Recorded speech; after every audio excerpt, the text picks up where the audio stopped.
Can we finally say that the U.S. economy has pulled off a soft landing? We're talking with Kristina Hooper, Chief Global Market Strategist at Invesco. Kristina, welcome. Thanks so much for having me. You were with us back in September of last year and said then that there was a chance that the U.S. economy could experience a recession in the next quarter or so. It obviously hasn't happened.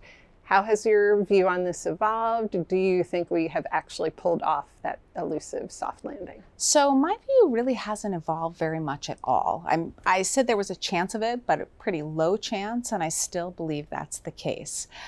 But I will not agree with the view that it's going to be a soft landing, because soft landing to me suggests that there's no damage. And when you have credit conditions tighten as much as they have, you will have some damage. It's just that the economy is so strong that it's not going to result in a recession.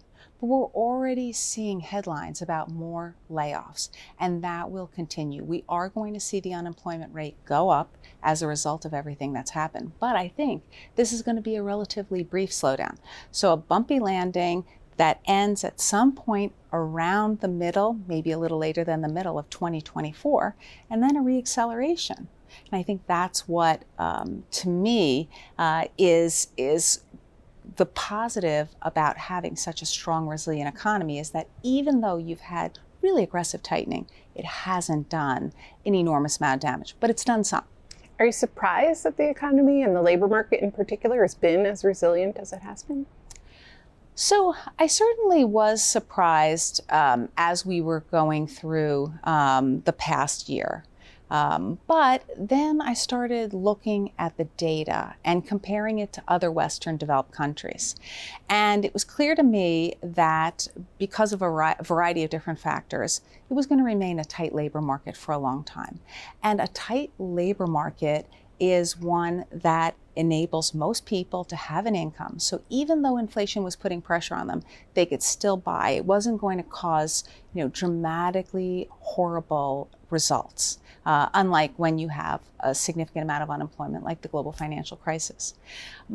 Also, a very big differentiating factor between the US and other major developed economies is this grand privilege of having long-term fixed rate mortgages. So that means what is typically the single biggest payment that US households have, or households in general have, is stable and locked in. So yes, you're feeling pressure from food and energy costs and all other kinds of inflation. You're not feeling pressure from that. And that's a big differentiator, and I think has given a leg up to American consumers. And for many people locked in at what were still at the time historically low rates. Absolutely. The average mortgage rate for these long-term fixed rate mortgages is a little over 3.6%, which is incredible when you think of what others in other countries are paying for mortgages right now. We've got a lot of economic data coming out this week. Which numbers should we be paying the most attention to? I think the single most important data point is going to be PCE coming out on the end of this week.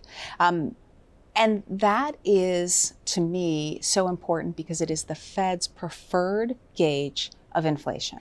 They care what the inflation readings are, and of course they care what inflation expectations is. Luckily, inflation expectations have come down a lot. We got that reading last week, and I think that's important. And the other key is PCE, that inflation reading. Now, we might get some increase in headline, as we've seen in other countries recently, but core is on a trajectory down, and that's really the most important thing to keep in mind, and I think keeps us on track to get to that target that the Fed and other central banks have set. All of this adds up to what the Fed will do on rates. What are you expecting in terms of a rate cut? How soon? How much? Does the forecast, the timing even matter all that much? So I'm a firm believer that the Fed is going to start cutting in the second quarter, and that it will cut significantly this year. Now, they put out in their most recent dot plot an expectation of 75 basis points in rate cuts for 2024. I don't agree. I think that they're going to wind up having to cut 100 to 150 basis points. Now, when I say this, many people scratch their heads and say, what are you talking about? And then I remind them that if you go back to the December 21 dot plot, the Fed anticipated that the Fed funds rate at the end of 22 would be 90 basis points. Well, at the end of 22, the Fed funds rate was wait for it, I think 433 basis points. So slightly off. The Fed can be wrong, especially when it's looking out as far as a year. And so I don't put an enormous amount of stock in their dot plot that they released in December. Now, we are hearing a lot of hawkish Fed speak. We're hearing that from other central banks as well. I just put on blinders and earmuffs and keep focused on the data, which tells me that there is a disinflationary trend well underway, that inflation expectations are well anchored, and the Fed, by its own admission, believes that the Fed funds rate is in very restrictive territory. That means we don't need to have an economic downturn to start cutting rates. Thank you so much for the perspective. For more, check out QZ.com.